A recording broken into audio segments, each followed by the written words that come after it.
en el corazón del invierno más brutal que Wyoming jamás conoció. Una mujer fue condenada a morir por el hombre que juró amarla hasta la muerte. No hubo juez, ni tribunal, ni testigos honestos. Solo la palabra de un borracho paranoico fue suficiente para arrancarla de su hogar y arrojarla descalza sobre la nieve que cortaba como vidrio. Cordelia Ashford tenía 32 años cuando su marido la llamó adúltera frente a toda la congregación del domingo. 32 años cuando las puertas del Laramie se cerraron una por una, como ataúdes verticales. 32 años cuando comprendió que en el territorio de Wyoming del año 1884, una mujer acusada no necesitaba ser culpable para ser ejecutada. La sentencia ya estaba dictada desde el momento en que Harlan Ashford levantó su voz de juez, jurado y verdugo. Y la ciudad entera, esa buena gente de iglesia y moral recta, se convirtió en cómplice silencioso del asesinato más cobarde. El abandono en pleno invierno, con un niño de 8 años aferrado a su falda y el termómetro marcando 20 grados bajo cero. Esto no es una historia de víctimas, es la crónica de una guerra donde el campo de batalla fue un vagón de carga oxidado, y el enemigo no solo fue el frío. Antes de seguir con esta historia, déjame pedirte algo de corazón. Yo soy solo un narrador que intenta poner comida en la mesa de mi familia, contando estas historias que necesitan ser escuchadas. Si este inicio te atrapó, si quieres saber cómo diablos Cordelia logró sobrevivir en ese vagón de metal con temperaturas de 20 grados bajo cero, ayúdame con 3 cosas muy sencillas. Primero, dale me gusta a este video. Es gratis y me ayuda muchísimo a que más personas conozcan estas historias. Segundo, suscríbete al canal. Con tu suscripción, YouTube me ayuda a seguir creando contenido y yo puedo seguir alimentando a mi familia haciendo lo que amo. Tercero, déjame un comentario diciendo de qué país o ciudad me estás viendo. Me encanta saber quién está del otro lado escuchando estas historias. ¿Eres de México, Argentina, España, Colombia? Escríbelo abajo. Tu apoyo hace la diferencia entre que yo pueda seguir contando estas historias o tenga que buscar otro trabajo. Gracias de corazón. Ahora sí, volvamos con Cordelia y descubramos cómo transformó ese ataúd de hierro en su salvación. Esa noche, mientras la nieve caía como ceniza sobre un mundo que la había declarado muerta, Cordelia Ashford tomó la única decisión que le quedaba: negarse a morir. No con gritos ni súplicas, no pidiendo perdón por pecados que jamás cometió. Se negó con algo mucho más peligroso que la rabia, con inteligencia, con las manos, con cada gramo de conocimiento olvidado que su padre herrero le enseñó cuando era niña, y el mundo aún no le explicaba que las mujeres no debían saber cómo domar el metal. Encontró refugio donde nadie buscaría a una mujer decente, en el cementerio de trenes del patio ferroviario de la Union Pacific, dentro de un vagón abandonado que olía a óxido y a historias muertas. Allí, en ese ataúd de hierro, con su hijo temblando entre trapos y su aliento formando nubes de vapor, Cordelia encendió el primer fuego. No solo contra el invierno, encendió una rebelión contra cada hombre que creyó que podía borrarla del mapa, contra cada mujer que bajó la mirada cuando ella pasó, contra un Dios que parecía sordo a los llantos de un niño inocente. Y lo que vino después cambió para siempre lo que significaba sobrevivir en el oeste americano. Diciembre de 1884. Laramie, territorio de Wyoming. Un pueblo de madera y promesas rotas donde la Union Pacific Railroad había traído progreso y, con él, la ilusión de que el oeste salvaje podía domesticarse con rieles de acero y moral protestante. Las casas se alineaban como dientes torcidos a lo largo de Main Street, todas idénticas en su pintura blanca y sus cortinas de encaje, como si la uniformidad arquitectónica pudiera esconder las miserias que hervían detrás de cada puerta. En invierno, el pueblo se convertía en una trampa de hielo. El viento bajaba directo desde las montañas rocosas sin nada que lo detuviera, cortando la piel expuesta en segundos, congelando la saliva antes de que cayera al suelo. Las mujeres caminaban encorvadas, no por humildad sino por supervivencia, cubiertas en capas de lana que olían a humo de leña y desesperación. Los hombres bebían whisky barato en el salón de Mackenzie, convencidos de que el alcohol calentaba más que el fuego, mientras sus esposas rezaban en silencio para que regresaran a casa antes de congelarse en alguna zanja. Era un lugar donde la hipocresía se vestía de domingo y la crueldad se llamaba orden social. Y en ese escenario de supervivencia disfrazada de civilización, Cordelia Ashford había intentado durante 8 años ser invisible. Cordelia no nació en Wyoming. Llegó desde Ohio con 19 años, los ojos llenos de ese brillo ingenuo que traen las novias por correo. Esas mujeres que responden anuncios en periódicos, creyendo que el amor puede florecer por correspondencia. Harlon Ashford le había escrito cartas hermosas, llenas de promesas sobre una casa con jardín y una vida tranquila junto al ferrocarril. Lo que encontró fue un hombre quebrado por la guerra civil, un carpintero alcohólico cuyas manos temblaban tanto que ya no podía sostener un martillo sin lastimarse. Pero Cordelia tenía algo que la mayoría de las mujeres de su época no poseía: conocimientos prácticos heredados de un padre que nunca tuvo hijos varones. Sabía soldar, sabía leer planos, sabía convertir chatarra en herramientas funcionales. Durante años fue ella quien reparaba las bisagras rotas del pueblo, quien enderezaba los ejes de las carretas, quien cosía no solo vestidos, sino también arneses de cuero para los caballos de carga. Y todo ese talento, toda esa capacidad, la ejercía en silencio, dejando que Harlon cobrara el dinero y se llevara el crédito. Porque así funcionaba el mundo. Un hombre podía ser inútil y seguir siendo respetado, mientras que una mujer capaz era una amenaza que había que controlar. Y Harlon la controló con puños, con gritos nocturnos, con esa paranoia de borracho que ve traición en cada mirada, en cada saludo cordial, en cada segundo que ella no pasaba arrodillada frente a él, pidiendo perdón por existir. Tobías nació en medio de una tormenta de nieve, 6 semanas antes de lo esperado, tan pequeño que cabía en las 2 manos de la partera. Cordelia lo llamó así por su abuelo, el herrero de Ohio, que le enseñó que el fuego no distingue entre manos de hombre o de mujer, solo quema o transforma, dependiendo de quién lo controla. El niño creció callado, con esos ojos grises que todo lo observan y nada juzgan, aprendiendo desde temprano que en su casa había que volverse invisible cuando papá llegaba con olor a whisky. A los 8 años, Tobías ya sabía leer el peligro en el tono de voz de su padre, en la forma en que arrastraba los pies al subir las escaleras, en el silencio tenso que precede a la tormenta. Era un niño viejo, de esos que nacen, entendiendo que el mundo no es justo y que la supervivencia requiere astucia más que inocencia. Cordelia lo miraba y veía en él tanto amor como culpa. Amor porque era la única luz en su vida de sombras. Culpa porque sabía que cada día que pasaban en esa casa era un día más donde el alma de su hijo se endurecía como el hierro en la fragua. Y fue precisamente por él, por la promesa silenciosa de darle algo mejor que este infierno disfrazado de hogar, que Cordelia soportó durante años lo insoportable. Hasta aquella noche de domingo, cuando Harlon la acusó frente a toda la iglesia de acostarse con el nuevo maestro, un hombre al que ella solo había saludado 2 veces en la calle. Y el pueblo, ese tribunal de chismosos y cobardes, decidió que la palabra de un borracho valía más que la dignidad de una mujer trabajadora.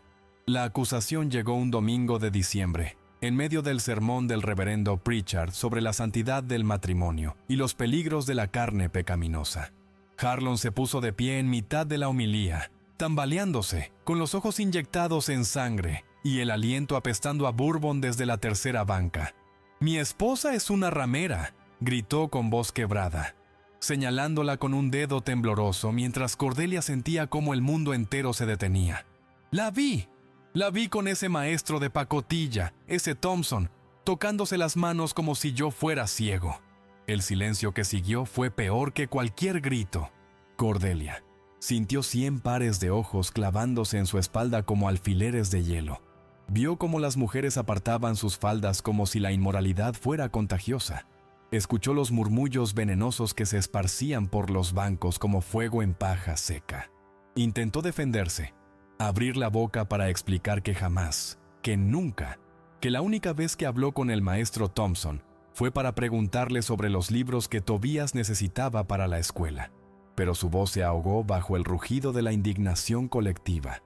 El reverendo Pritchard, ese hombre que predicaba amor y perdón, la miró con algo peor que desprecio, con decepción, como si ella hubiera confirmado todo lo que siempre sospechó sobre las mujeres que saben leer y trabajar con las manos. Y en ese momento, Cordelia comprendió una verdad terrible. No importaba si era inocente, ya estaba condenada. La expulsión fue inmediata y brutal. Harlon la arrastró por el pasillo de la iglesia mientras ella intentaba aferrarse a Tobías, que lloraba gritando «¡Mamá! ¡Mamá!», con una desesperación que partía piedras. Pero Harlon apartó al niño de un empujón y dos hombres de la congregación, los hermanos Callahan, que debían favores de whisky a su marido.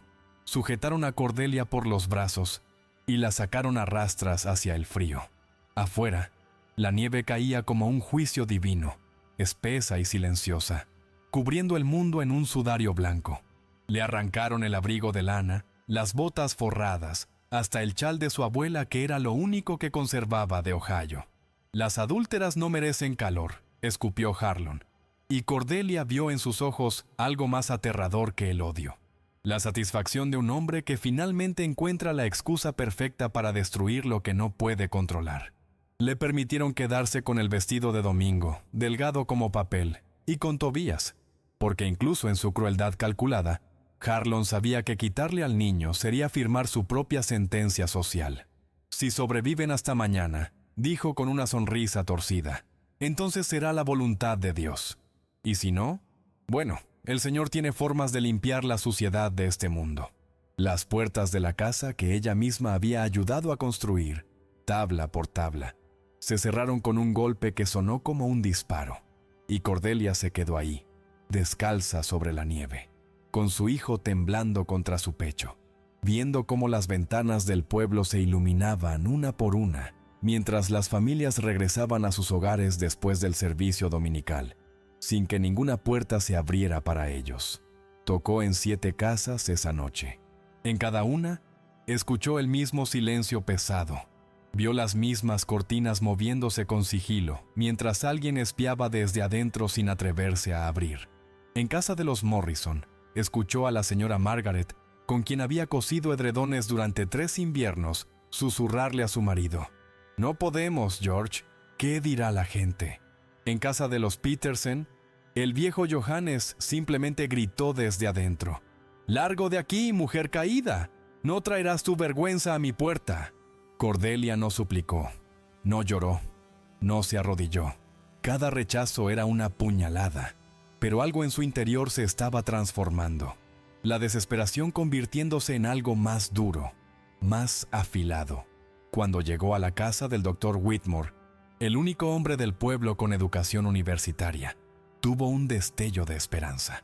Pero la esposa del doctor, Abigail, una mujer de Boston que siempre la había tratado con condescendencia, abrió apenas una rendija y le dijo con voz fría: «Mi esposo está durmiendo.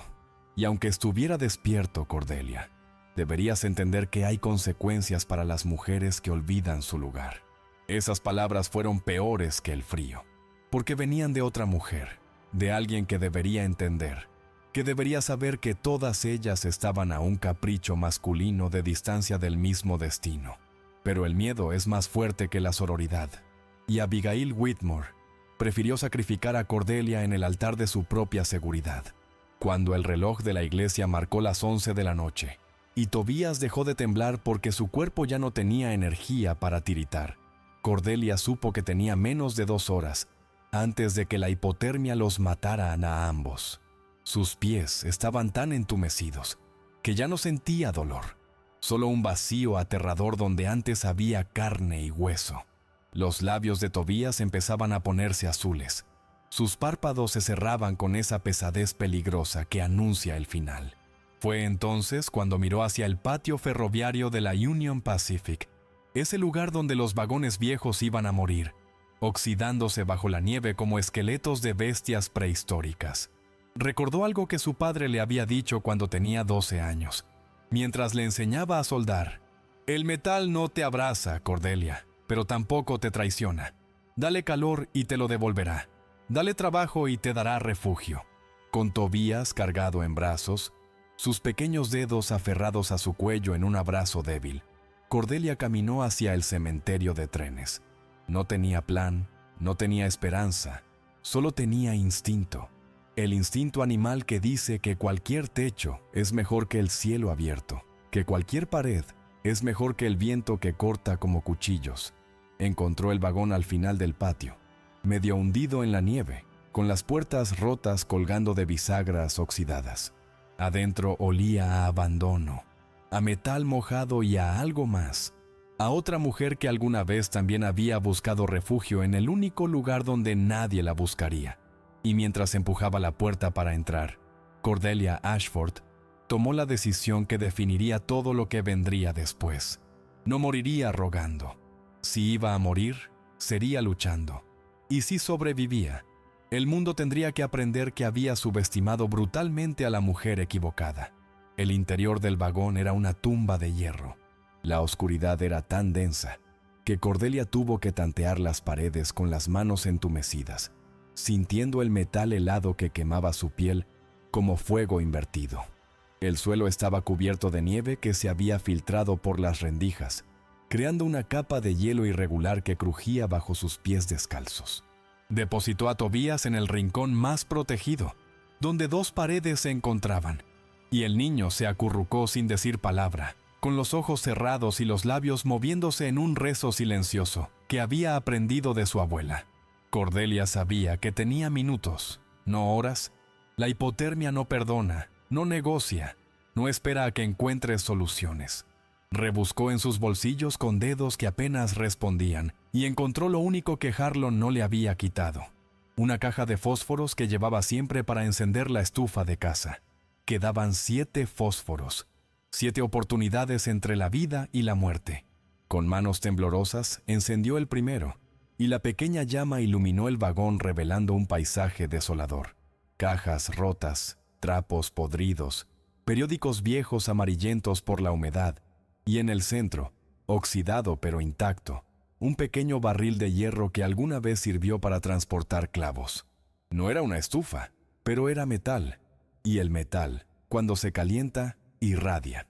Cordelia arrastró el barril hacia el rincón donde yacía Tobías. Arrancó páginas de los periódicos viejos, hizo un nido de papel en el fondo del barril y encendió el segundo fósforo.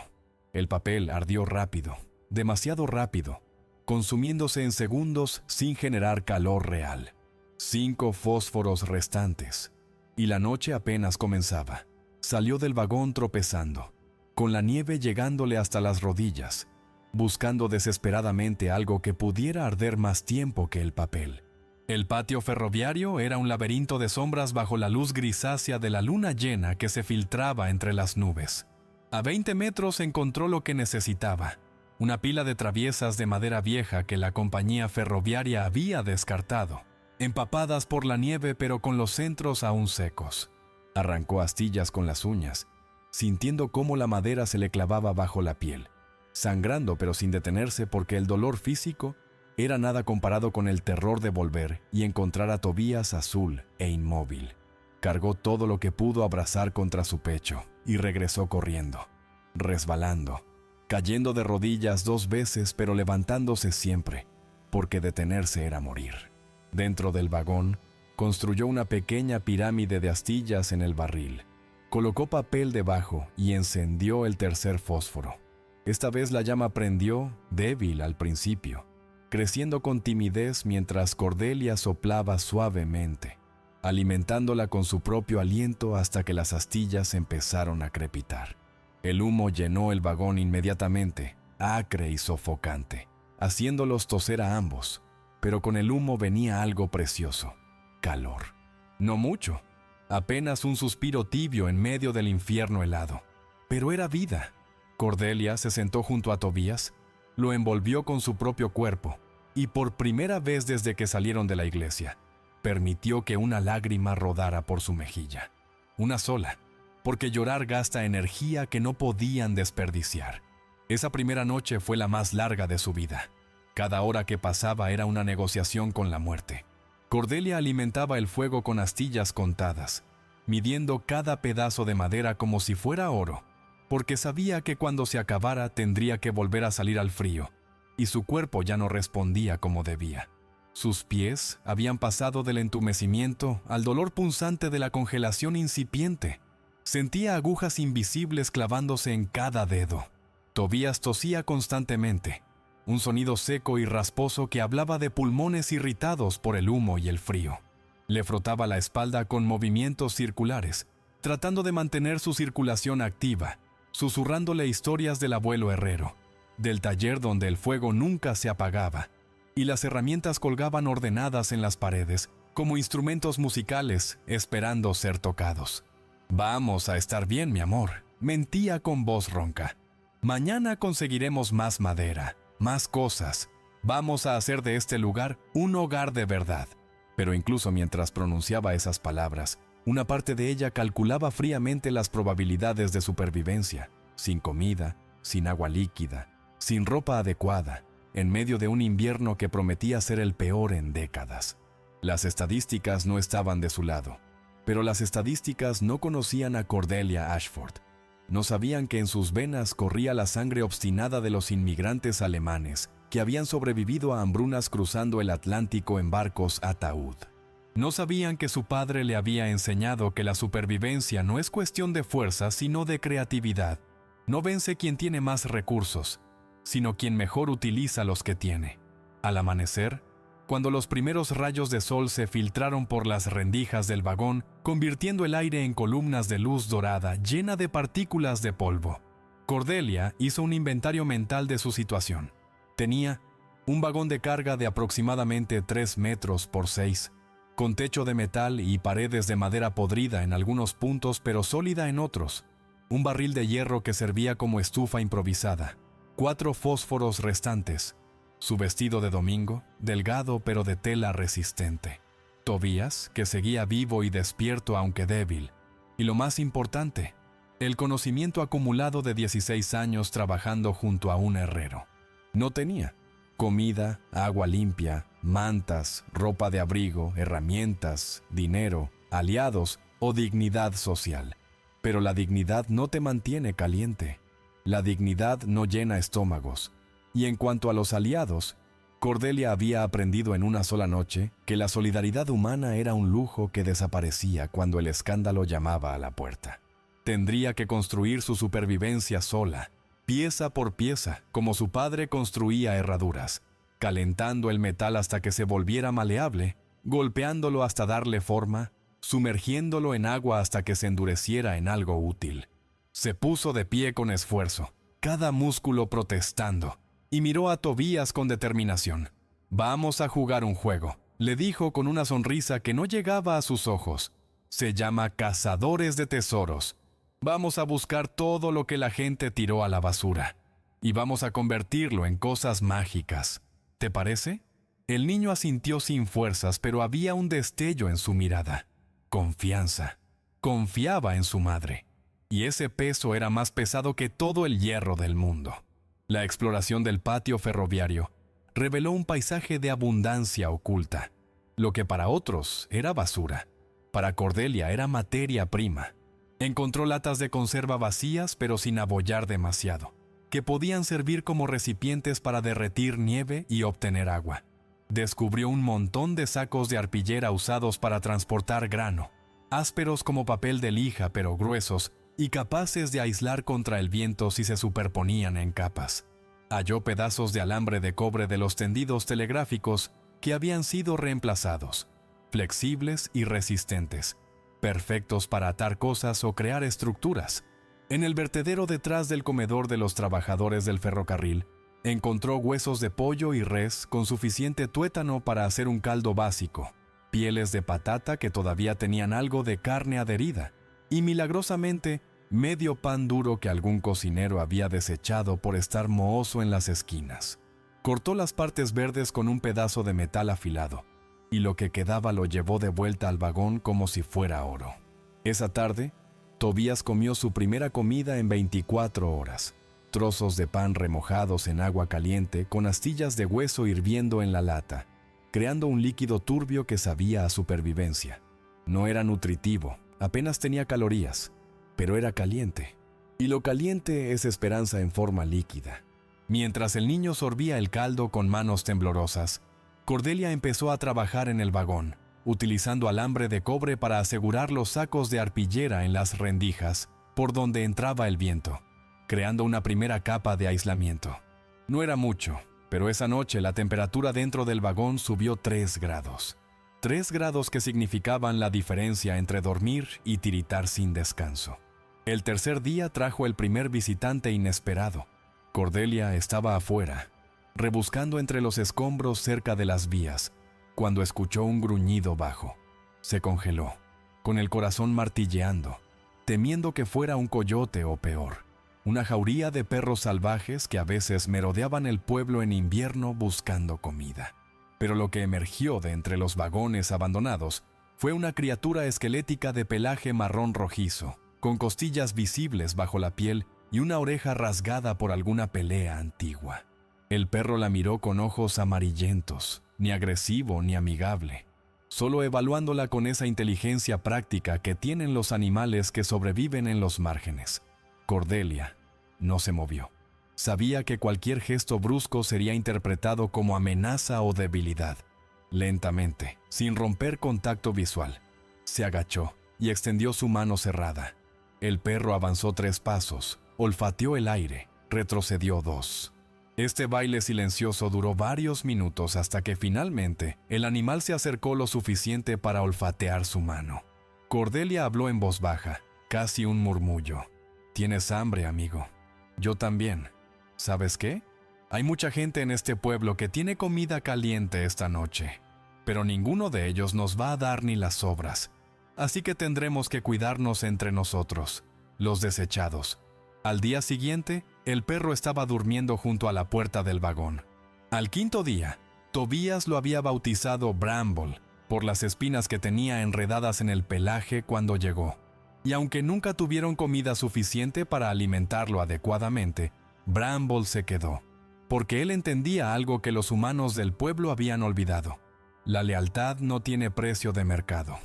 La 4ª semana de diciembre trajo la primera nevada seria, una tormenta que duró 3 días seguidos y dejó el pueblo enterrado bajo 1,5 metros de nieve virgen.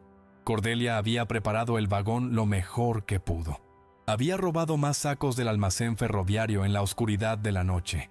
Había construido una segunda pared interior, usando cajas de madera desarmadas y rellenas con periódicos arrugados para crear bolsas de aire aislante. Había sellado las rendijas del techo con una mezcla de barro, paja y estiércol seco de caballo que encontró en los establos abandonados. Era una técnica que su padre le había enseñado, usada en las casas de adobe de los primeros colonos. El estiércol, cuando se seca, pierde el olor, pero retiene propiedades aislantes excepcionales. Había acumulado suficiente madera para mantener el fuego encendido día y noche, turnándose con Tobías para alimentarlo cada 2 horas incluso durante la noche. Pero lo más importante, había encontrado su recurso más valioso hasta la fecha.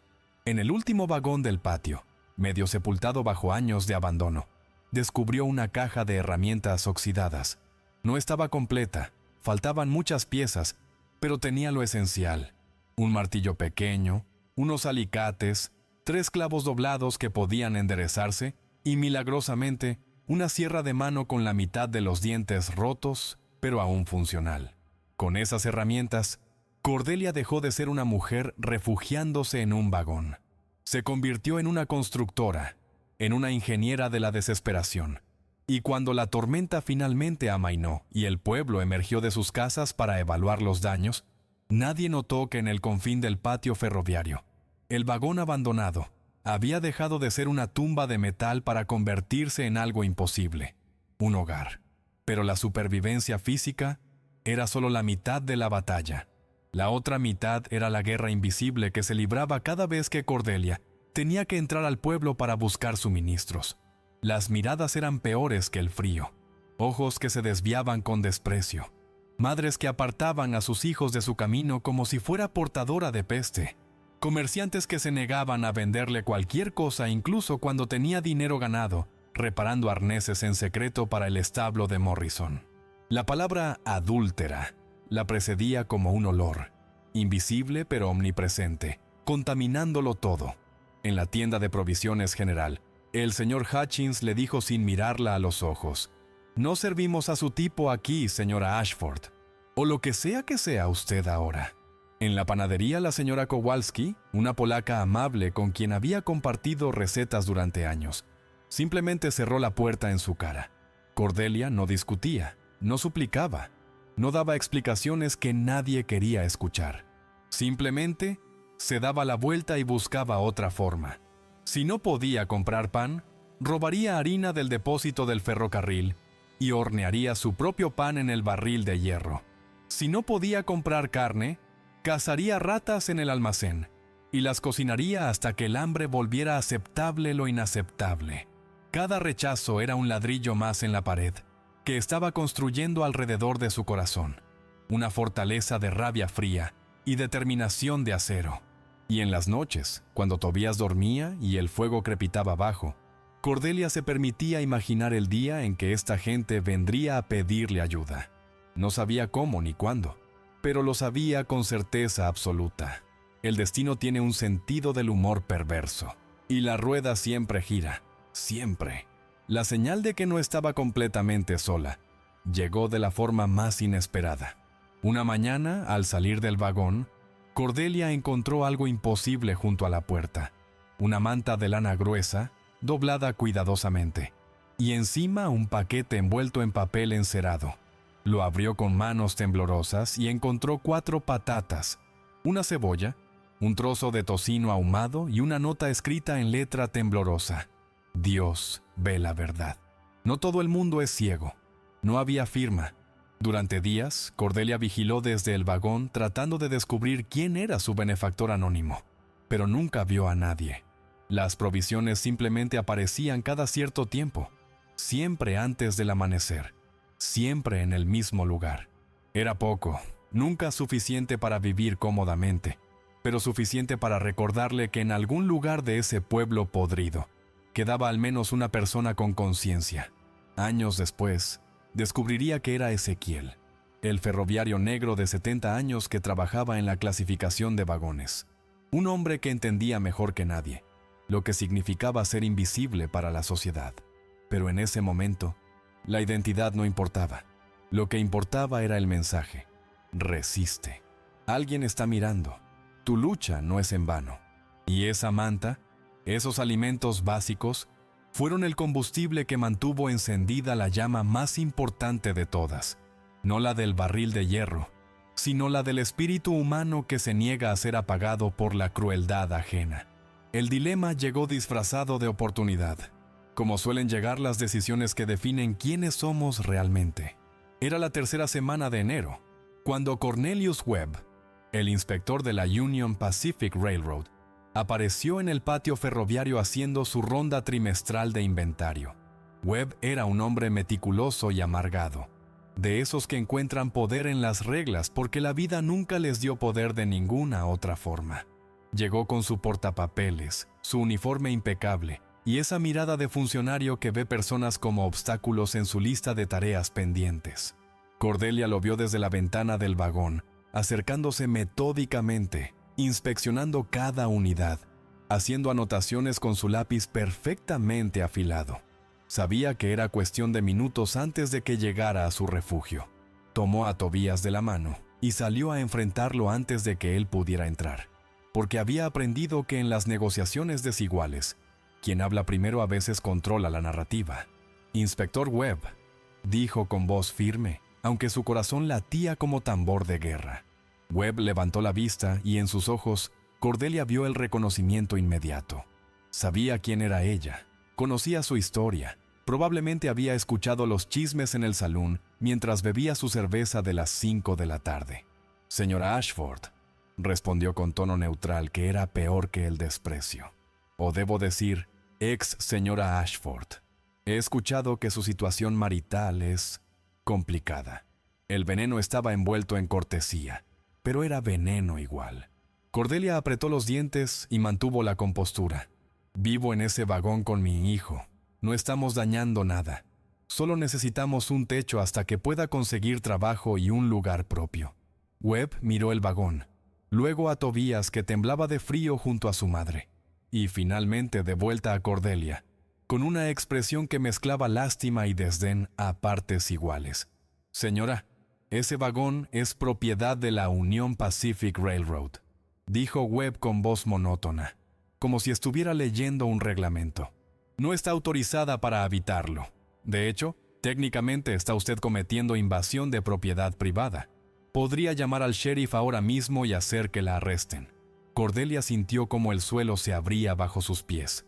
Arrestada significaba cárcel, y cárcel significaba que Tobías iría a un orfanato o peor, de vuelta con Harlon.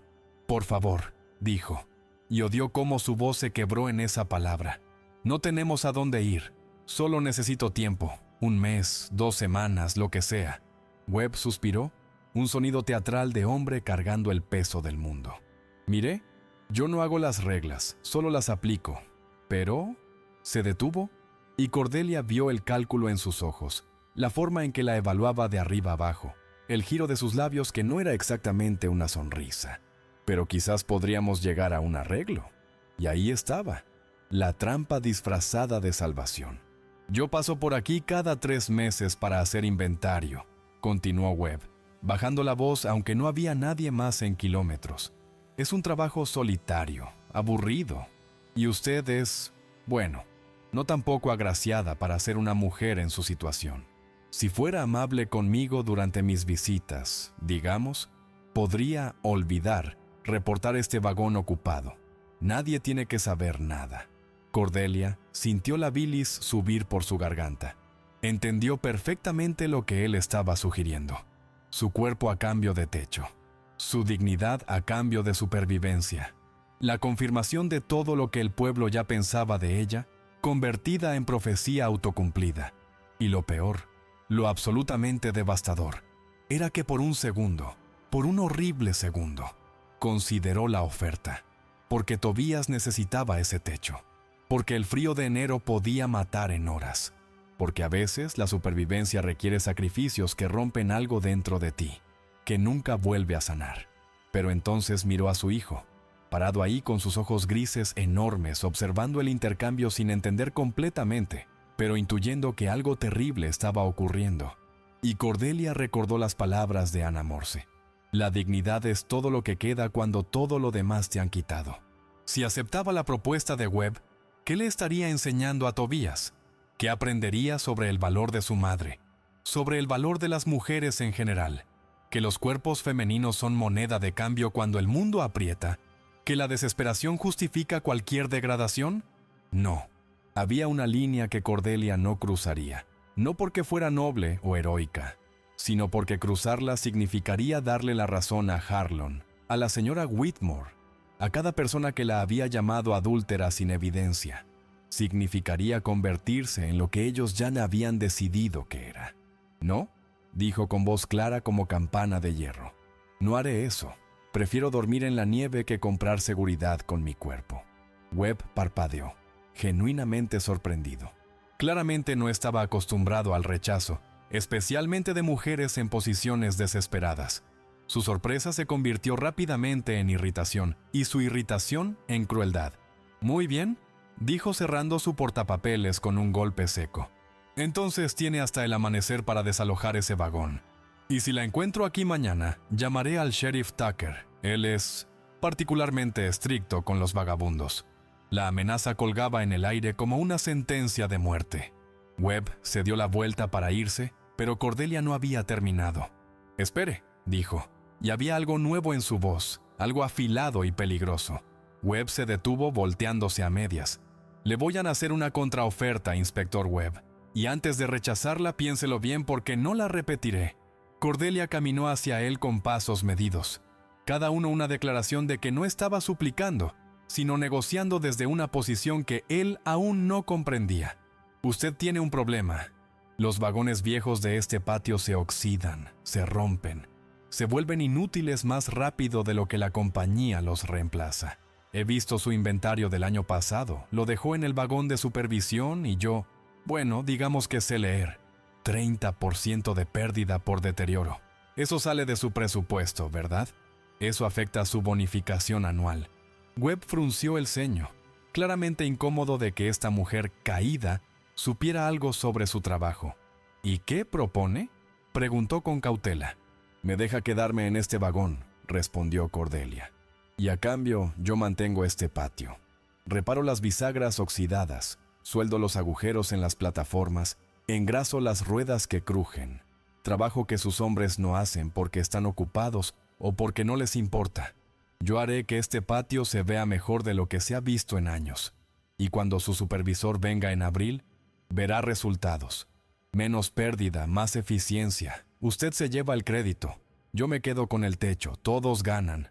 Era una apuesta arriesgada. Estaba revelando sus habilidades, admitiendo que tenía conocimientos que las mujeres decentes no debían tener.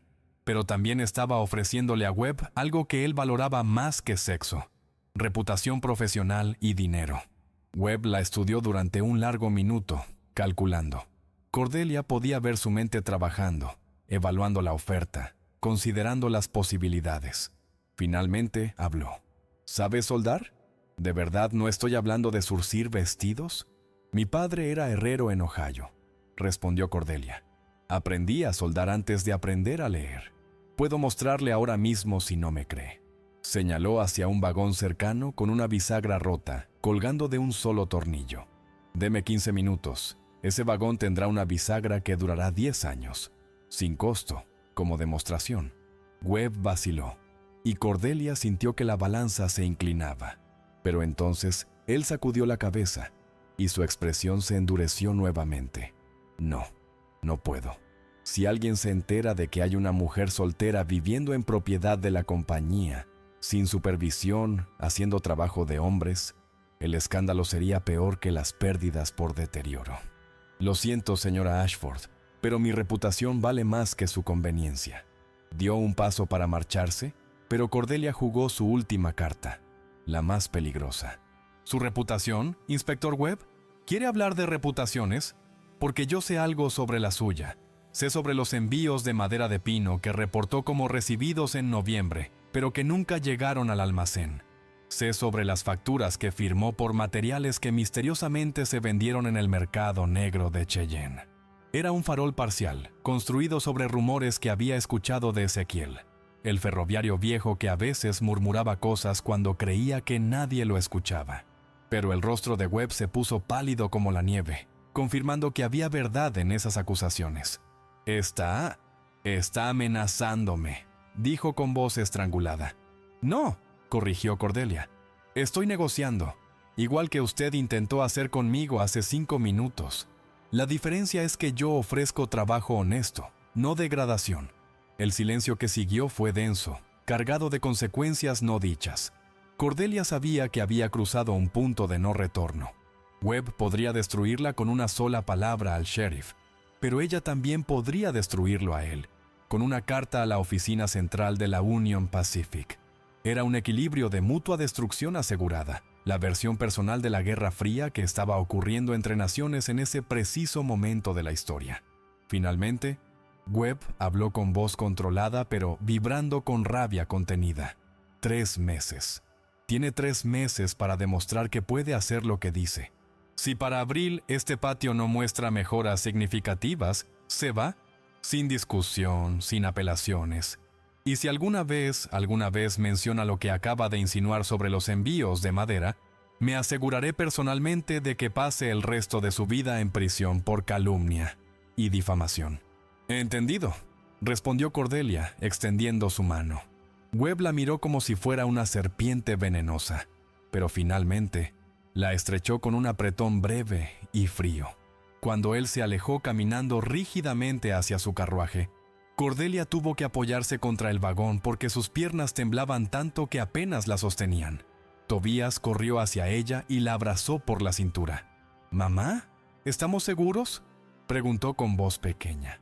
Cordelia lo abrazó fuerte, hundiendo su nariz en el cabello del niño que olía a humo de leña y a infancia robada. «Por ahora, mi amor, por ahora estamos seguros».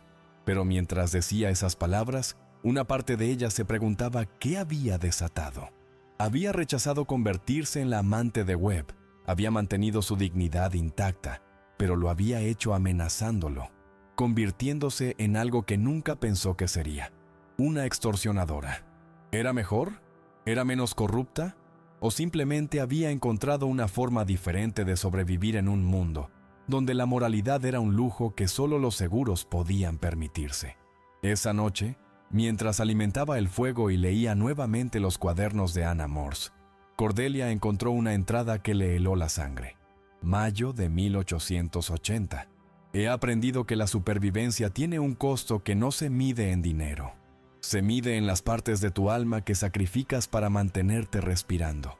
Cada pequeña traición a quien eras antes, cada compromiso con tu integridad, cada vez que haces algo que te habría horrorizado hace un año. Todo eso se acumula. Y un día te miras al espejo y no reconoces a la mujer que te devuelve la mirada. No sé si eso es fortaleza o derrota. Quizás sea ambas. Cordelia cerró el cuaderno y miró el fuego, viendo en las llamas el reflejo de su propia transformación. Había llegado a este vagón como víctima. Estaba convirtiéndose en algo más complicado. Una sobreviviente dispuesta a usar cualquier arma disponible, incluso las sucias. Y mientras parte de ella se sentía orgullosa de haber defendido su dignidad frente a Webb, otra parte susurraba una pregunta incómoda. ¿Cuántas líneas más tendría que cruzar antes de que el precio de la supervivencia excediera el valor de lo que estaba salvando? No tenía respuesta. Solo sabía que cuando amaneciera, tendría que cumplir su promesa. Tendría que convertirse en la mejor maldita reparadora de vagones que Wyoming jamás había visto. Porque 3 meses no eran suficientes para cambiar una vida, pero tendrían que serlo. No había plan B. Nunca lo hubo. Solo había hacia adelante. Un día a la vez, una soldadura a la vez, una respiración a la vez. Y si eso significaba convertirse en alguien que su yo del pasado no reconocería, bueno, tal vez ese era el verdadero costo de negarse a morir silenciosamente. Los 2 meses siguientes transformaron a Cordelia de refugiada en artesana, de invasora tolerada en pieza invisible pero esencial del engranaje ferroviario. Cada amanecer, la encontraba ya despierta, con las manos manchadas de grasa y óxido, reparando bisagras que llevaban años chillando, soldando grietas en plataformas metálicas, usando técnicas que su padre le había enseñado con fierros calentados al rojo vivo. Fabricó una fragua improvisada cavando un hoyo en la tierra, revistiendo con ladrillos robados del horno abandonado de la panadería vieja y utilizando fuelles hechos con cuero desechado del taller de arneses. No era sofisticada, pero funcionaba. Y cada vagón que reparaba era una pequeña victoria contra el sistema que había decidido que ella no valía nada. Tobias se convirtió en su ayudante, aprendiendo a sostener herramientas, a clasificar tornillos, a leer el color del metal caliente para saber cuándo estaba listo para moldearse. El niño hablaba poco, pero sus manos se volvían más seguras cada día, y en sus ojos había algo nuevo, no felicidad, porque la felicidad era un lujo que aún no podían permitirse, sino propósito. Sabía que su trabajo ayudaba a mantenerlos vivos, y ese conocimiento, esa utilidad, le devolvía algo de la dignidad que el abandono le había robado. Las mejoras en el patio ferroviario eran innegables. Vagones que habían sido catalogados como pérdida total volvían a ser funcionales. El almacén que goteaba cuando llovía ahora tenía un techo sellado con láminas de metal soldadas con precisión quirúrgica. Incluso los trabajadores regulares del ferrocarril empezaron a notar, aunque ninguno admitía en voz alta quién estaba detrás de las reparaciones. Era más fácil pretender que el mantenimiento mágicamente se hacía solo. Pero el verdadero clímax no vendría del trabajo ni de la supervivencia cotidiana. Vendría de la naturaleza misma, en forma de la tormenta más violenta que Wyoming había visto en 50 años. La gran nevasca de 1885 empezó a gestarse la primera semana de marzo, cuando el cielo se volvió de un gris metálico y el aire adquirió esa quietud antinatural que precede al desastre. Ezequiel, el ferroviario viejo que había sido su benefactor anónimo, finalmente se reveló una tarde al encontrarla trabajando en la reparación de un eje. Viene tormenta grande. dijo con voz ronca por años de gritar órdenes sobre el ruido de locomotoras. Tormenta como la del 71 que mató a 30 personas en Cheyenne. Cielo tiene ese color, viento huele a hielo. Cordelia levantó la vista hacia las nubes que se acumulaban como ejércitos movilizándose para la batalla. ¿Cuánto tiempo tenemos?, preguntó. 2 días, quizás 3, respondió Ezequiel. Deberías ir al pueblo, buscar refugio en la iglesia. El reverendo no puede negarte entrada en emergencia. Cordelia casi se rió ante la ingenuidad de ese viejo. Ezequiel, ese hombre me vio ser arrastrada de su iglesia y no dijo nada. No me va a salvar ahora porque el clima se ponga feo. El anciano asintió tristemente, sabiendo que tenía razón. Entonces refuerza tu vagón, todo lo que puedas. Sella cada grieta. Acumula leña para una semana. Consigue agua antes de que se congele. Y reza, niña. Reza a cualquier Dios que te escuche, porque cuando esa tormenta llegue, ni el diablo querrá estar afuera. Cordelia trabajó las siguientes 48 horas sin dormir apenas, en un frenesí de preparación que bordeaba lo maníaco. Usando las láminas de metal que había ido acumulando de vagones destrozados, construyó una segunda capa exterior alrededor del vagón, creando una cámara de aire aislante entre ambas superficies. Selló cada junta con la mezcla de barro, estiércol y paja que Anna Morse había documentado en sus cuadernos, aplicándola como mortero entre cada lámina. Reforzó el techo con vigas de madera entrecruzadas robadas del depósito de construcción, calculando que la nieve acumulada podría pesar cientos de kilos. Cavó trincheras alrededor del vagón para desviar el agua del deshielo, entendiendo que la humedad era tan mortal como el frío. Acumuló leña hasta crear una pila que llegaba hasta el techo dentro del vagón, tanta que apenas quedaba espacio para 2 personas. Llenó cada lata, cada recipiente, cada contenedor que pudo encontrar con agua derretida antes de que las fuentes se congelaran sólidas. Y en el último día, hizo algo que reveló hasta dónde estaba dispuesta a llegar. Entró al pueblo en plena luz del día, caminó directamente hasta la casa de Harlon y tocó la puerta. Cuando su exmarido abrió, borracho como siempre a las 3 de la tarde, ella simplemente dijo: «Viene una tormenta que va a matar gente. Tu casa tiene grietas en el techo que vi cuando vivía aquí. El viento entrará por ahí y congelará todo. Si quieres sobrevivir, sella esas grietas con periódico mojado y arcilla, y consigue más leña de la que crees necesitar». Harlon la miró con ojos inyectados de sangre, procesando lentamente las palabras, y luego escupió a sus pies. «No necesito consejos de una puta», gruñó. Cordelia no se inmutó. «Bien», respondió con voz tranquila. «Muere congelado entonces. Solo quería que Tobías supiera que al menos lo intenté». Y se dio la vuelta, dejando a Harlon balbuceando insultos a su espalda. No lo hizo por él, lo hizo por ella misma, para poder mirarse al espejo y saber que incluso cuando el mundo la había convertido en algo duro, no la había convertido en algo cruel. La tormenta llegó esa noche como un tren sin frenos, con vientos que aullaban como almas condenadas, y nieve que caía tan densa que la visibilidad se reducía a centímetros. Cordelia y Tobías se acurrucaron dentro del vagón mientras el mundo exterior se transformaba en un infierno blanco.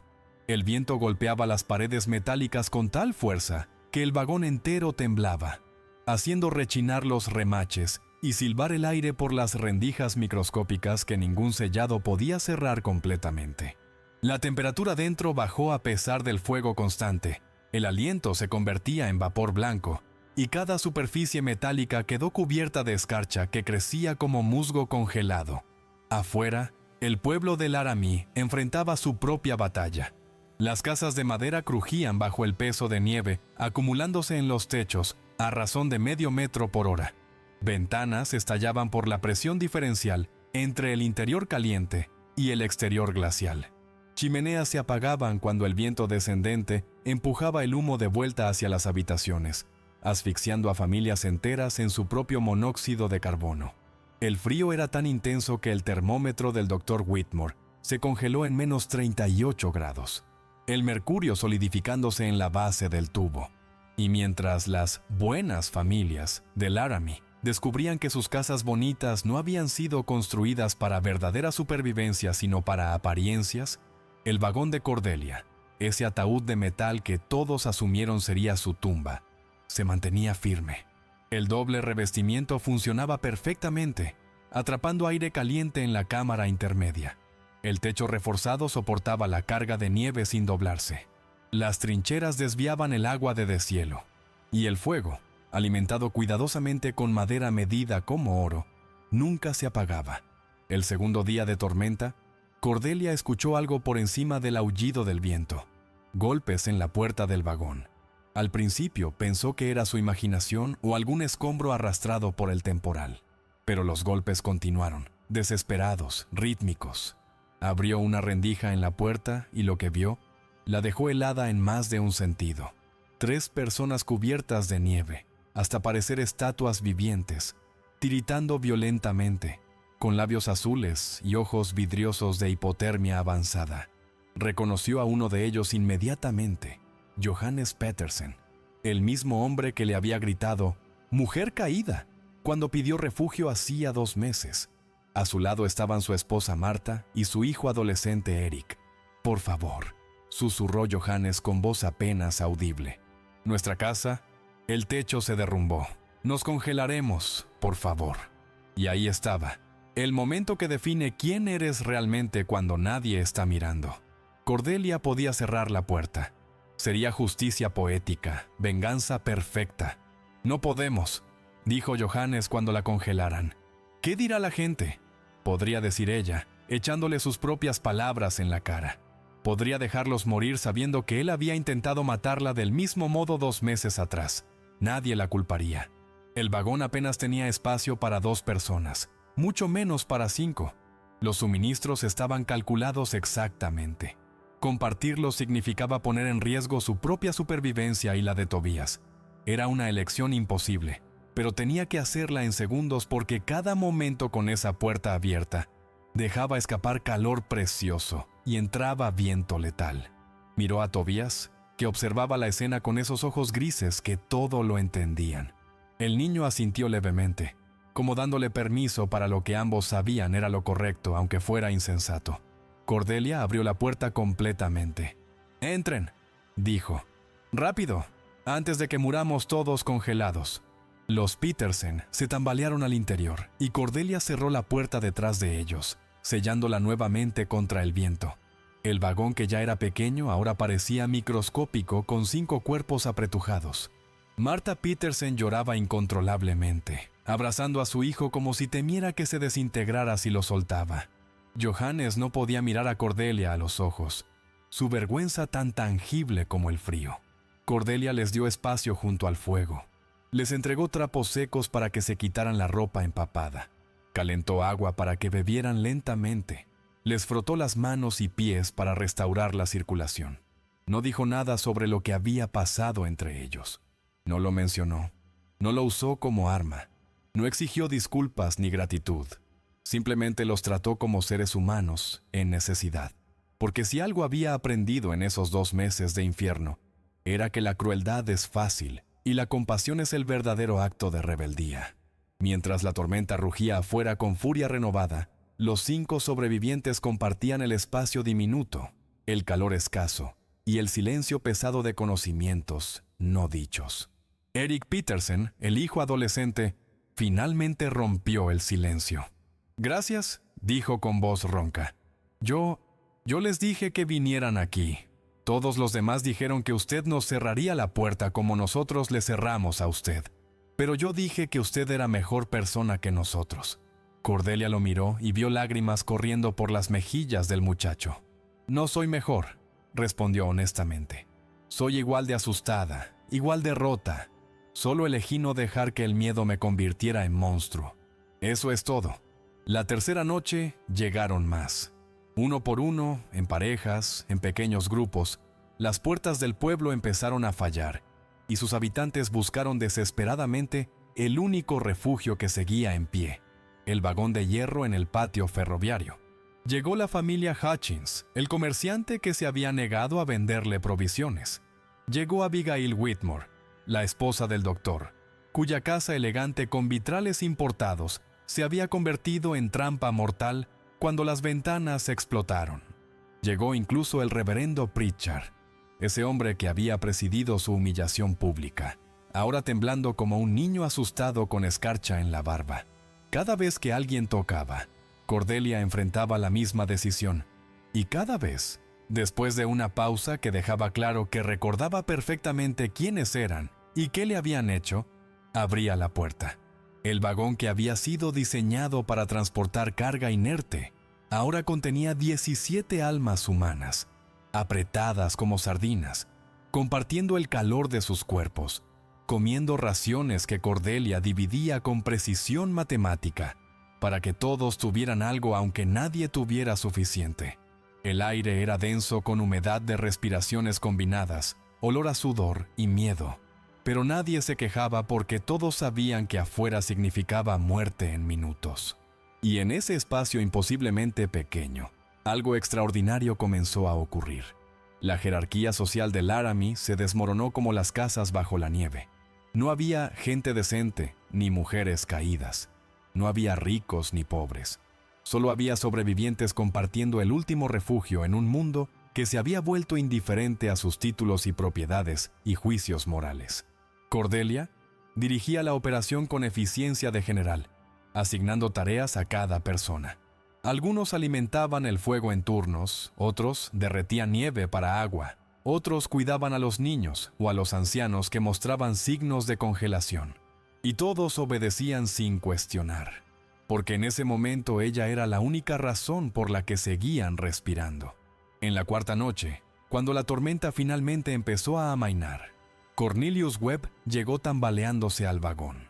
Su carruaje se había volcado a 1 kilómetro del pueblo. Sus caballos habían huido y había caminado el resto del trayecto hundiéndose hasta la cintura en nieve. Cuando Cordelia abrió la puerta y lo vio ahí, apenas consciente, con las manos congeladas hasta parecer garras negras, sintió algo afilado clavarse en su pecho. El recuerdo de lo que él le había ofrecido, cómo la había mirado, qué precio había intentado cobrar por su humanidad básica. Por un momento, solo un momento, consideró cerrarle la puerta. Sería tan fácil. Nadie la juzgaría. Webb era corrupto, extorsionador, depredador. El mundo sería mejor sin él. Pero entonces recordó lo que le había dicho a Eric Peterson. No dejar que el miedo me convirtiera en monstruo. Y cerrarle la puerta a Webb, por justificado que fuera, la convertiría exactamente en eso. «Entre», dijo finalmente, y su voz era hielo. Webb se arrastró al interior, y Cordelia lo sentó junto al fuego. Pero cuando empezó a frotar sus manos congeladas para restaurar la circulación, lo hizo con movimientos mecánicos, sin la ternura que había mostrado con los demás. Y Webb, ese hombre que había intentado comprar su cuerpo con amenazas veladas, ahora temblaba bajo sus manos sintiendo el peso de su propia vergüenza más agudo que la congelación. «Lo siento», susurró eventualmente, tan bajo que Cordelia casi no lo escuchó. Ella no respondió. No aceptó la disculpa ni la rechazó. Simplemente continuó trabajando, salvando su vida porque era lo correcto, no porque él lo mereciera. Y ese silencio, esa compasión sin perdón, fue más devastador que cualquier acusación que pudiera haberle lanzado. Cuando amaneció el quinto día, la tormenta había pasado. El mundo emergió cubierto bajo 3 metros de nieve virgen, que convertía el paisaje en algo irreconocible, hermoso y mortal a la vez. El sol brillaba con ese resplandor cegador que solo existe después de grandes nevadas, rebotando en millones de cristales de hielo hasta crear un brillo que dolía en los ojos. Cordelia abrió la puerta del vagón y lo que vio la dejó sin aliento. Laramie había sido destruida. Los techos de 2/3 de las casas se habían derrumbado bajo el peso de la nieve. Main Street estaba sepultada tan profundamente que solo las puntas de los postes telegráficos asomaban como lápidas marcando donde alguna vez hubo civilización. La iglesia del reverendo Pritchard, ese edificio que había sido el corazón moral del pueblo, se había partido por la mitad. Su campanario yacía de lado en la nieve como un gigante caído. El almacén general de Hutchins era solo una pila de madera astillada. La casa elegante de los Whitmore, con sus vitrales importados, era una ruina humeante donde un fuego había empezado cuando la chimenea colapsó. Y en medio de toda esa devastación, en el confín del patio ferroviario, el vagón de Cordelia permanecía intacto. No solo intacto, sino que bajo su techo de metal reforzado, 17 personas habían sobrevivido la peor tormenta en medio siglo. La ironía era tan perfecta que dolía. El lugar que el pueblo había considerado una tumba apropiada para una mujer caída, se había convertido en el único refugio verdadero, cuando la naturaleza demostró que no le importaban un comino las jerarquías sociales humanas. Cordelia salió al frío cristalino de la mañana, con Tobías a su lado, y miró hacia el pueblo destruido. No sintió triunfo, no sintió venganza satisfecha, solo sintió un cansancio tan profundo que llegaba hasta los huesos, y una certeza clara como el hielo. Nada volvería a ser igual. Las siguientes horas fueron caóticas. Los sobrevivientes del vagón salieron tambaleándose al mundo transformado, evaluando daños, buscando a otros que pudieran haber quedado atrapados en las ruinas. Encontraron a 12 personas que habían logrado sobrevivir en sus casas parcialmente colapsadas, enterradas bajo escombros pero vivas. Encontraron también a 6 que no tuvieron tanta suerte. El viejo Mackenzie, dueño del salón, congelado en su propia bodega donde el monóxido de carbono de su estufa defectuosa lo había matado mientras dormía. Los hermanos Callahan, esos mismos que habían ayudado a Harlon a expulsarla de la iglesia, atrapados cuando su techo colapsó sobre ellos mientras dormían borrachos. La señora Kowalski de la panadería, que había cerrado su puerta en la cara de Cordelia, encontrada sentada en su mecedora, como si estuviera descansando, excepto que su piel era del color del mármol y sus ojos estaban abiertos viendo algo que nadie más podía ver. Y Harlon.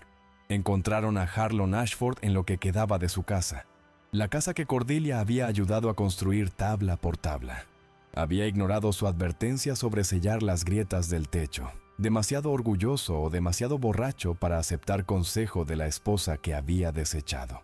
El frío había entrado por esas grietas como agua a través de un colador, y Harlon había muerto solo, tiritando en su propia cama, rodeado de botellas de whisky vacías que no le dieron ningún calor real. Cuando le dijeron a Cordelia, ella no lloró. No sintió alivio ni dolor, solo un vacío extraño donde alguna vez hubo amor, luego odio, y finalmente nada. ¿Quiere verlo?, preguntó el doctor Whitmore con torpeza. No, respondió ella simplemente. Ese hombre murió para mí hace meses. Esto solo hace oficial lo que ya sabía. Era duro, quizás cruel, pero era honesto. Y Cordelia había aprendido que a veces la honestidad es lo único que te mantiene cuerdo cuando el mundo se vuelve loco. La reconstrucción del Laramie comenzó esa misma tarde, pero fue una reconstrucción diferente. El pueblo que emergió de la Senenato, las cenizas de la tormenta, no era el mismo que había sido enterrado. Algo fundamental había cambiado en la química social de ese lugar.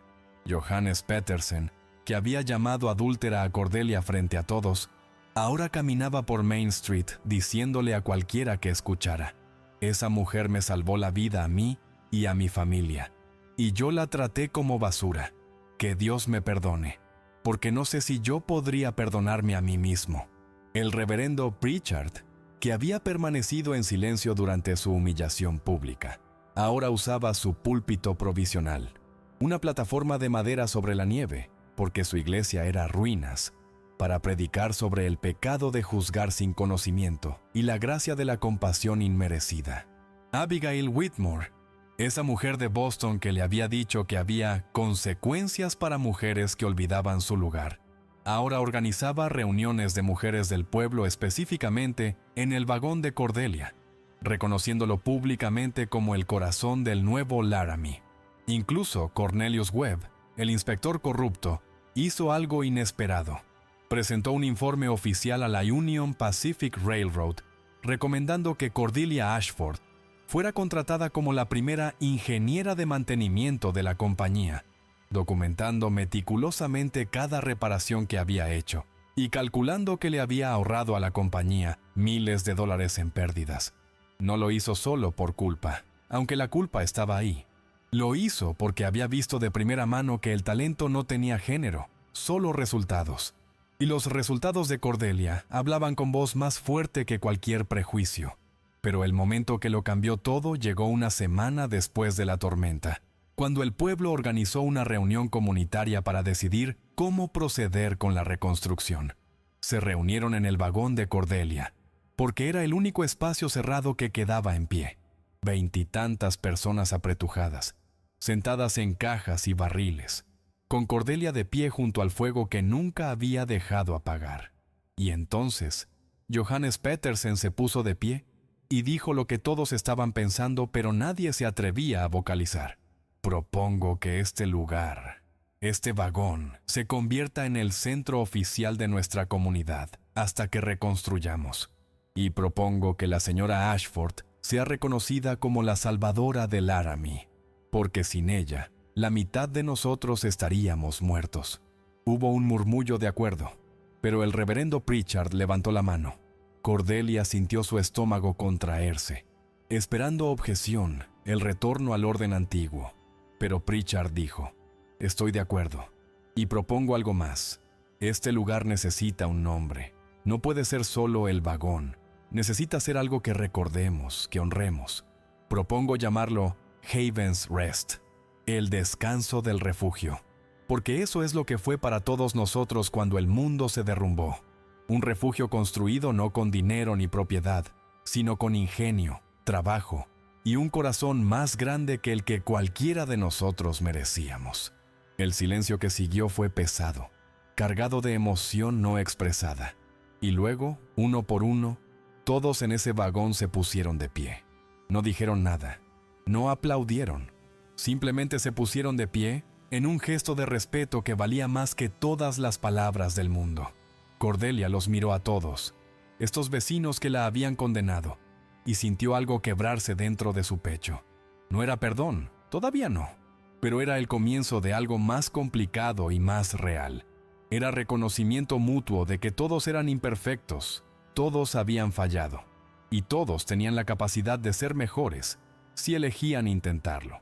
Haven's Rest, repitió en voz baja, probando el nombre en su lengua, y por primera vez en meses, Cordelia Ashford sonrió de verdad. La primavera llegó a Wyoming como llega siempre después de inviernos brutales. Tardía, tímida, con el deshielo convirtiendo las calles en ríos de barro y las praderas en océanos de hierba nueva que crecía alimentada por la nieve derretida. Haven's Rest se había transformado de refugio temporal en institución permanente. Cordelia no solo reparaba vagones ahora, dirigía la reconstrucción de medio pueblo, enseñando técnicas de construcción que combinaban la sabiduría tradicional de su padre herrero con las innovaciones desesperadas que había inventado durante su supervivencia. Tobías, ese niño que había sido arrancado de su hogar tiritando de frío y terror, ahora caminaba por Laramie con la espalda recta, ayudando a hombres el triple de su edad a levantar vigas y calcular ángulos de techo. Las mujeres del pueblo, lideradas por una Abigail Whitmore transformada, habían establecido lo que llamaban el Círculo de Haven, reuniones semanales donde compartían recursos, habilidades y historias sin el barniz de respetabilidad que antes las había ahogado. Y Cordelia, la mujer que el invierno pasado había sido sentenciada a morir por su propio marido, ahora era buscada por consejos que iban desde ingeniería hasta resolución de disputas matrimoniales. No porque fuera perfecta, sino porque había demostrado que la supervivencia requiere más que orgullo y apariencias. Requiere adaptabilidad, creatividad y la humildad de pedir ayuda cuando la necesitas y darla cuando puedes, sin importar quién esté pidiendo. La Union Pacific, fiel a la recomendación de Webb, le ofreció un contrato oficial con salario que era el doble de lo que ganaba cualquier carpintero del pueblo. Y con ese dinero, Cordelia hizo algo que nadie esperaba. Compró el terreno donde estaba el vagón, ese pedazo de tierra olvidada en el confín del patio ferroviario, y lo convirtió legalmente en Haven's Rest, no una propiedad privada, sino un fideicomiso comunitario donde cualquier persona sin hogar podía encontrar refugio sin preguntas ni juicios. Pero la verdadera catarsis emocional llegó en un día de abril, cuando Cordelia estaba trabajando en la expansión de Haven's Rest, construyendo estructuras adicionales alrededor del vagón original para crear un complejo pequeño de refugio. Estaba soldando una viga cuando escuchó una voz femenina detrás de ella. Cordelia Ashford. Se dio la vuelta y encontró a una mujer joven, no más de 20 años, con ojos hundidos y ropa raída, sosteniendo la mano de una niña de quizás 6 años. «Sí», respondió Cordelia, limpiándose las manos en su delantal de trabajo. «¿Necesita algo?». La mujer tragó saliva, claramente luchando con las palabras. «Mi esposo me echó de casa. Dice que la niña no es suya, aunque lo es. Juro por Dios que lo es. Pero él estaba borracho y paranoico y nos dejó en la calle». Las lágrimas empezaron a rodar por sus mejillas. «Caminamos desde Cheyenne, 3 días a pie, porque alguien me dijo que aquí, en Laramie, había una mujer que ayudaba a gente como yo. Una mujer que entendía». Cordelia sintió algo apretarse en su garganta. Miró a la niña que la observaba con esos ojos demasiado viejos que tienen los niños que han visto cosas que ningún niño debería ver. Y vio a Tobías 8 meses atrás, tiritando en la nieve con los labios azules. «Sí», dijo con voz firme. «Entiendo perfectamente». Llevó a la mujer y a la niña al interior de Haven's Rest.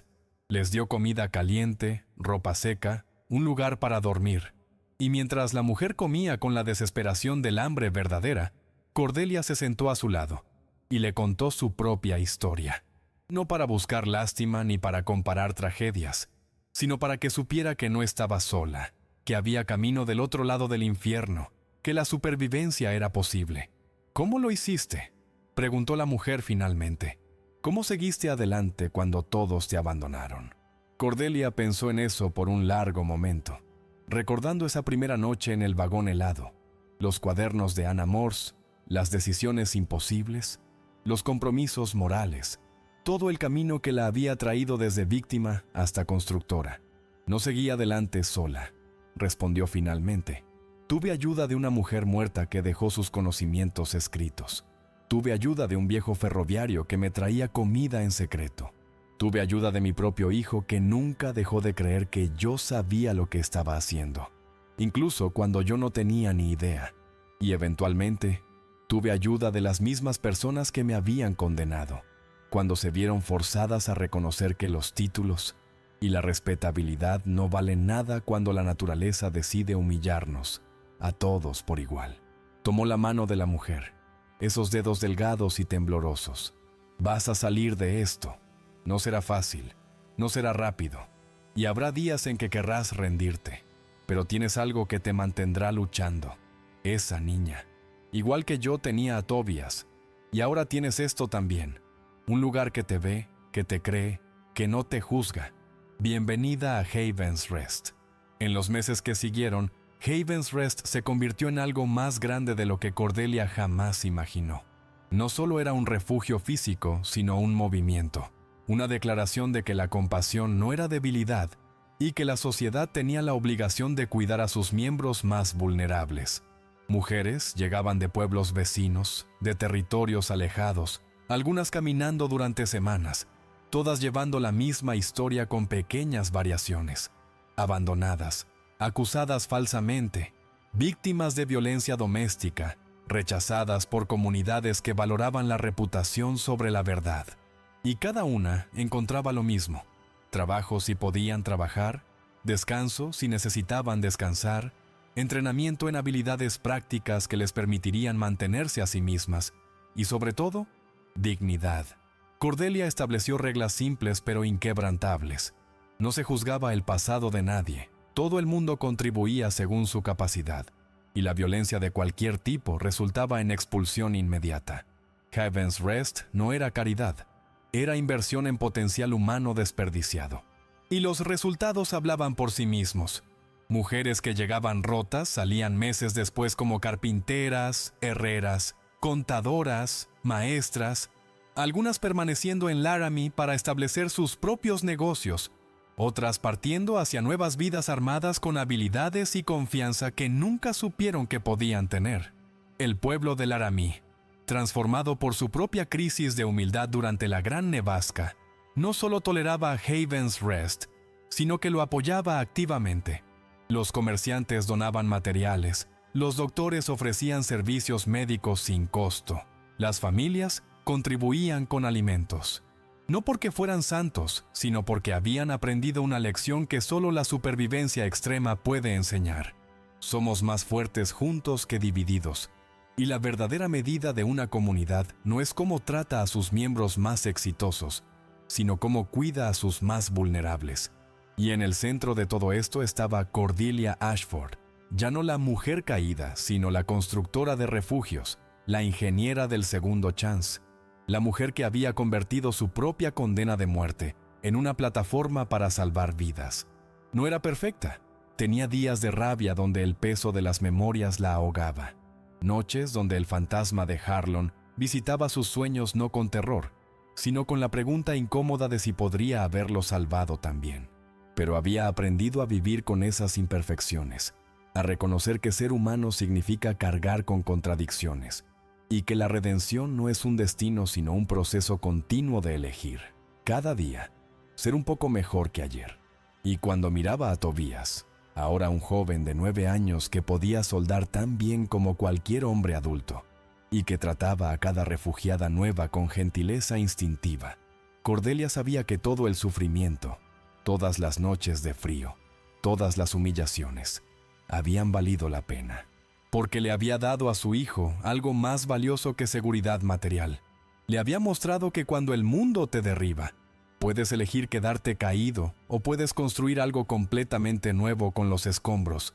Y esa lección, ese legado, viviría mucho más allá de ella. Años después, cuando los historiadores escribieran sobre el territorio de Wyoming en la década de 1880, mencionarían la Gran Nevasca de 1885 como un punto de inflexión en la historia del oeste americano.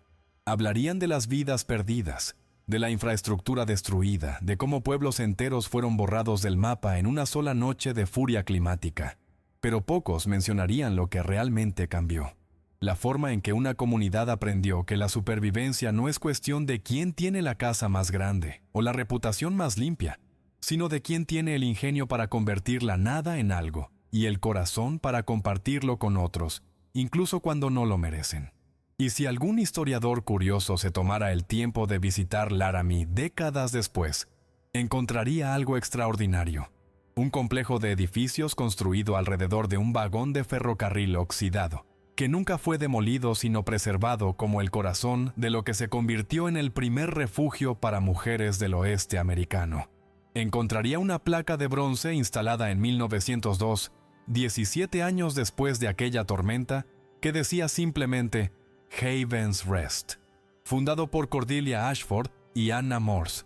Aquí, ninguna mujer es invisible. Aquí, ninguna vida es desechable. Aquí, todos merecen una segunda oportunidad.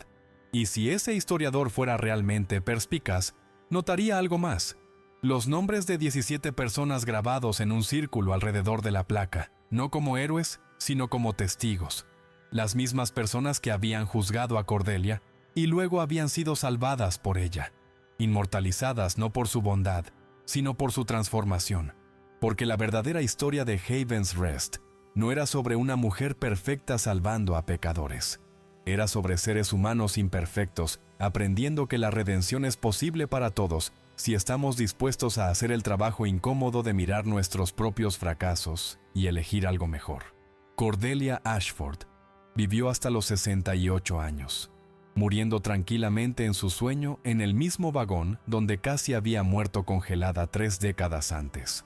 Para entonces, Haven's Rest había expandido a 7 estados y había dado refugio a más de 2,000 mujeres. Tobías, su hijo, se convirtió en ingeniero de verdad, graduándose del MIT y regresando a Wyoming para diseñar sistemas de calefacción para edificios que salvaron innumerables vidas en los inviernos brutales que siguieron. Pero antes de morir, Cordelia hizo algo que definió su legado final. Añadió una entrada más a los cuadernos de Anna Morse, esos diarios que la habían guiado en sus momentos más oscuros. Escribió: Ana, si pudieras ver lo que tu sabiduría construyó, lo que tus palabras salvaron, te asombrarías. No moriste en vano. Tu vida, por difícil y dolorosa que fue, se convirtió en la semilla de algo hermoso. Y quiero que sepas algo. Nunca estuviste sola. Yo estaba contigo cada noche cuando leía tus palabras. Y ahora, alguien más nos acompañará cuando lea estas líneas, porque eso es lo que somos los humanos en nuestro mejor momento.